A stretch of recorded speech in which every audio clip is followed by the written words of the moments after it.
Americans understand fairness, and the minimum wage isn't fair.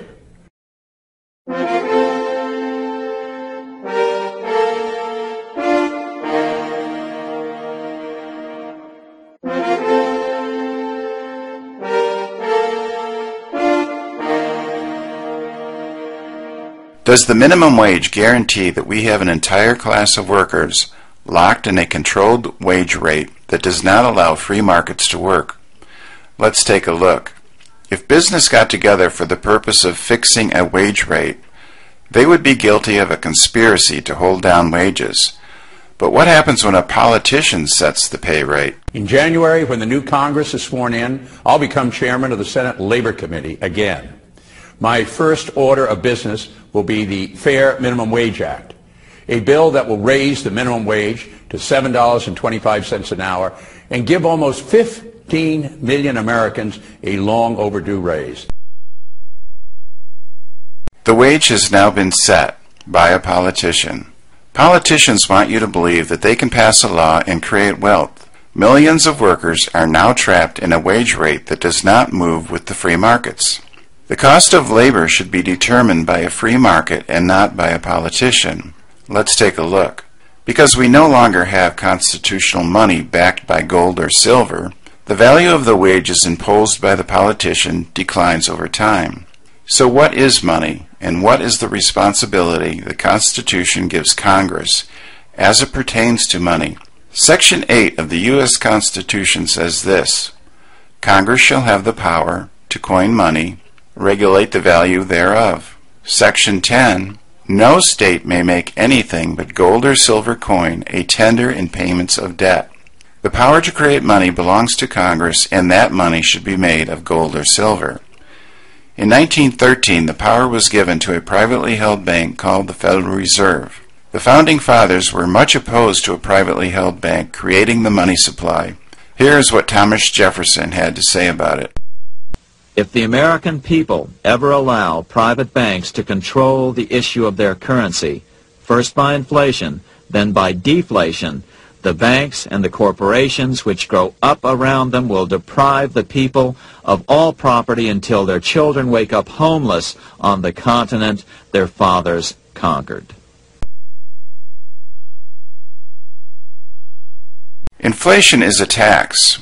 When wages are locked in and can't rise with inflation, in a free market, people suffer. Take a look at our example. This is a convenience store that opened in 1971. We wanted to compare the year 1971 with the year 2012. Snickers was the best-selling candy bar in 1971 and continued to be in 2012. The largest convenience store chain in the world was selling Snickers bars for 7 cents in 1971. Snickers bars had risen due to inflation to $1.29 by 2012. The minimum wage was $1.60 in 1971. The federal minimum wage was $7.25 in 2012. A minimum wage worker could buy 22.86 Snickers bars for an hour of work in 1971.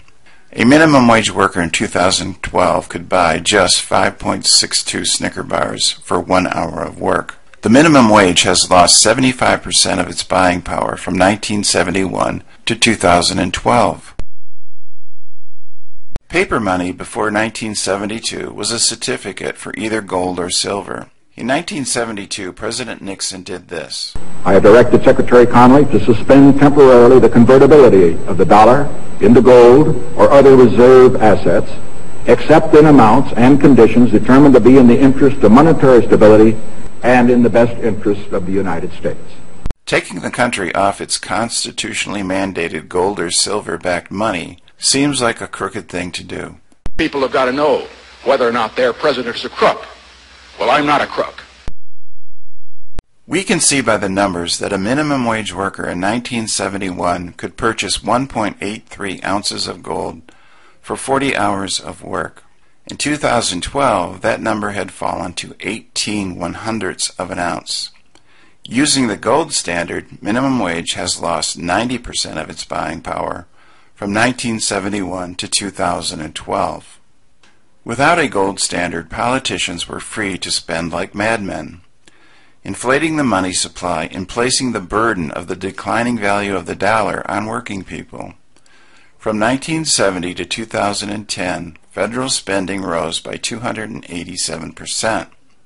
Inflation from the founding of the nation until 1913 was unheard of, as the price of gold stayed at a constant $18.93. FDR ordered all gold coins and certificates in denominations of more than $100 turned in for other money. It was now illegal for Americans to own gold. In 1934, FDR raised the price of gold to $35, effectively increasing the gold on the Federal Reserve's balance sheet by 69%, allowing the Federal Reserve to inflate the money supply. Our dollar is now altogether too much influenced by the internal policies of other nations. Therefore, the United States must take firmly in its own hands the control of the gold value of our dollar. And as a further effective means to that end, I am going to establish a government market for gold in the United States.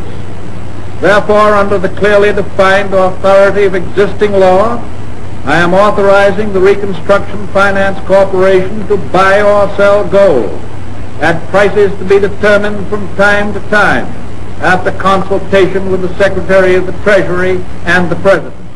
The price of gold in 1913 was $18.92.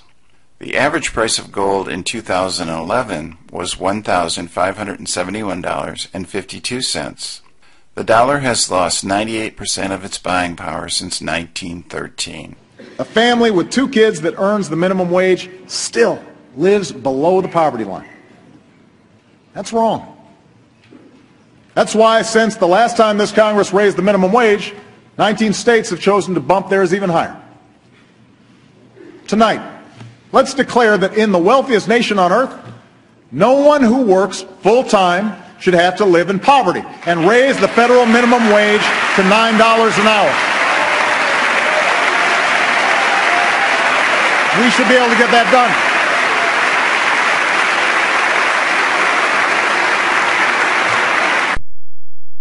In conclusion, is the minimum wage a price-fixing scheme? To have the same buying power today as $1.60 was in 1971, the minimum wage would have to be $71.89 per hour. End the Federal Reserve, return sound money, and end the minimum wage. Let free markets work. Americans understand fairness, and the minimum wage isn't fair. If the American people ever allow private banks to control the issue of their currency, first by inflation, then by deflation, the banks and the corporations which grow up around them will deprive the people of all property until their children wake up homeless on the continent their fathers conquered.